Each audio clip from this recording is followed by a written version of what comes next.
நமஸ்தே. இன்னைக்கு நம்ம விஷாரத் பூர்வா பேப்பர் 1ல கேட்கக்கூடிய 7th ரோம் லெட்டர் தான் இப்போ பார்த்துட்டு இருக்கோம். கின்ஹே 3 पर टिप्पणियां लिखिए. ஆல்ரெடி நம்ம நிர்மலாக்கு டிப்னி பார்த்துருப்போம் இல்லையா?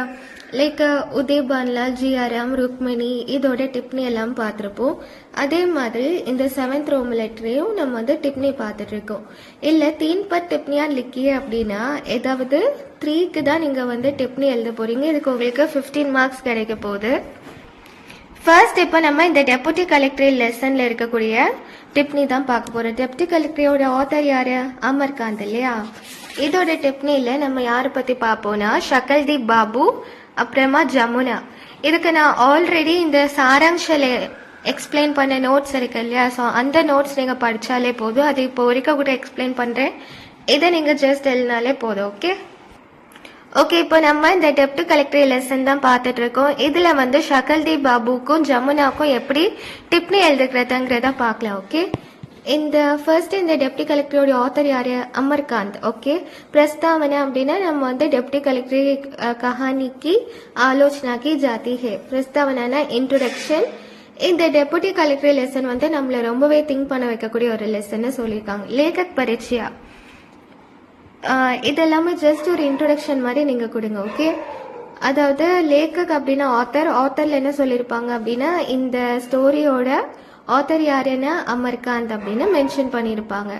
எதுக்கு இந்த ஸ்டோரிக்கு இந்த டெபுட்டி கலெக்டர் அப்படிங்கிற ஒரு நேம் அப்படின்னா நாராயணன் ஒருத்தர் வந்து இந்த டெபுட்டி கலெக்டர் எக்ஸாமுக்கு வந்து எப்படி ப்ரிப்பேர் பண்றாங்க அப்படிங்கிறதுக்கான கதை தான் இது. ஓகே, இப்போ நம்ம ஃபர்ஸ்ட் டிப்னி எதை பார்த்துட்டு இருக்கணும்? ஷகல்தீப் பாபு தான் இருக்காங்க. அண்ட் இனி அடுத்தது ஜமுனா வந்து இந்த ஷகல்தீப் பாபுவோட ஒய்ஃப். ஆல்ரெடி இதோட சாராம்சம் நம்ம பார்த்துருக்கோம். இதை நான் எக்ஸ்பிளைன் பண்ணியிருக்கேன் இல்லையா? இதே தான் நீங்க ஜஸ்ட் இந்த ஷகல்தீப் பாபுவை மட்டும் ரொம்ப ஃபோக்கஸ் பண்ணி எழுதினா போதும். ஷகல்தீப் பாபு முக்தாத்தா அப்படின்னா அவர் வந்து ஒரு लीगल एडवाइजर. उनका बेटा नारायण डेप्यूटी कलेक्टर परीक्षा के लिए तैयारी कर रहा था. 2-3 बार परीक्षा देकर फेल हो चुका था. कुछ पैसे की जरूरत पड़ी. ஓகே, இவரோட பையன் பேரு தான் நாராயணன். இவர் வந்து டெபுட்டி கலெக்டர் எக்ஸாமுக்கு வந்து ப்ரிப்பேர் பண்ணிட்டு இருக்காங்க. ஒரு 2-3 டைம்ஸ் வந்து எக்ஸாம்ல இவங்க ஃபெயில் ஆயிருக்காங்க. இப்போ கொஞ்சம் பணத்துக்கான தேவை இங்க வருது. ஷகல்தீப் பாபு की पत्नी ने रुपया मांगा तो पहले उन्होंने रुपये दोनों से मना कर दिया.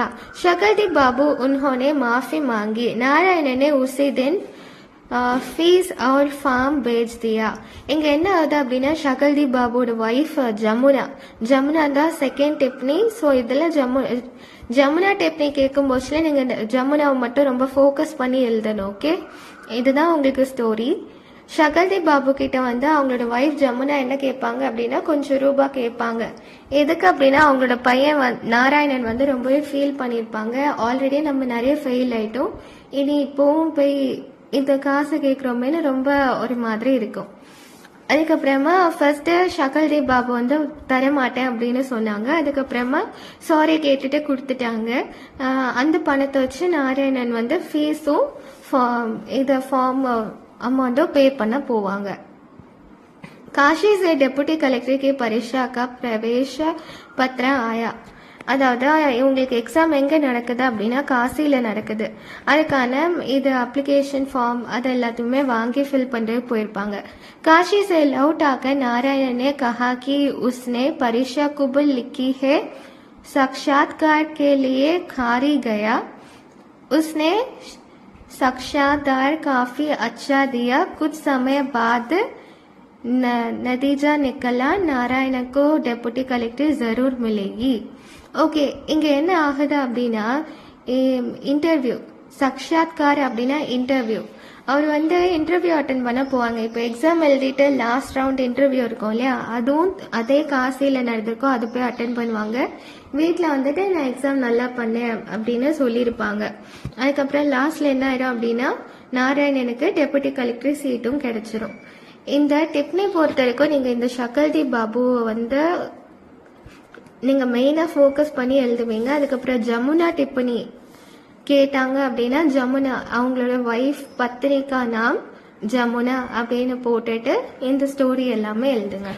ஓகே, புக்கில் இது இப்படி இருக்குது. ஸோ இது உங்களுக்கு ரொம்பவே கஷ்டமாக இருக்கும்னு சொன்னனால தான் இந்த மாதிரி நோட்ஸ் போட்டு நம்ம கொஞ்சம் ஈஸியாக நம்ம அண்டர்ஸ்டாண்ட் பண்ணி எழுதும் போச்சுல ரொம்ப ஈஸியாக இருக்கும். ஓகே, இந்த மாதிரி மீனிங்ஸ் எல்லாமே எங்கள் சென்டென்ஸ் மேலே நீங்கள் நோட் பண்ணி எழுதுனீங்கன்னா உங்களுக்கு நெக்ஸ்ட் டைம் படிக்கும்போது இன்னும் ரொம்பவே ஈஸியாக இருக்கும். ஓகே, இந்த டிப்ஸ்லாம் கொஞ்சம் ஃபாலோ பண்ணி படிங்க. தன்யவாத்.